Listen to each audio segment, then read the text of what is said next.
মনোনয়ন প্রার্থী ছিলেন, কিন্তু রিটার্নিং অফিসার ওনার মনোনয়নটা অন্যায়ভাবে বাতিল খারিজ করেছেন। সেটার বিরুদ্ধে আমরা আজকে আপিল করেছি। আপিলে হিয়ারিংয়ে আমরা বলেছি যে উনি যেই কৃষি ব্যাংকে চাকুরি করতেন সেই চাকুরিটা উনি টার্মিনেট করে এসেছেন, উনি ওখান থেকে রিজাইন দেননি বা উনি ওই সার্ভিস থেকে রিটায়ারও করেননি। ওনাকে ওখান থেকে ডিসচার্জ করা হয়নি, ডিসমিস করা হয়নি, ডিসলভ করা হয়নি, কম্পালসারি রিটায়ারমেন্ট দেওয়া হয়নি। আরপিওতে 5টা ডিসকোয়ালিফিকেশান আছে একজন মেম্বারের জন্য। তো ওই 5টা ডিসকোয়ালিফিকেশনের কোনোটাই ওনার জন্য প্রযোজ্য না। যেহেতু উনি সার্ভিস টার্মিনেট করেছেন, সার্ভিস টার্মিনেশনের মানে হচ্ছে উনি ব্যাংককে 3 মাসের বেতন দিয়ে তারপরে উনি চাকুরি ছেড়েছেন, এটা হচ্ছে টার্মিনেশন।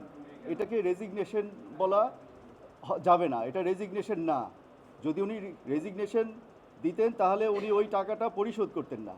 যেহেতু উনি টাকাটা পরিশোধ করে চাকরিটা ছেড়েছেন, সুতরাং এটা হচ্ছে টার্মিনেশন অফ সার্ভিস, এবং টার্মিনেশন অফ সার্ভিস কোনো ডিসকোয়ালিফিকেশন না। সুতরাং ওনার নমিনেশন পেপারটা অ্যাকসেপ্ট করবার জন্য আমরা ইলেকশন কমিশনে আপিলে আর্গুমেন্ট করেছি। ইলেকশন কমিশন শুনানি করেছেন।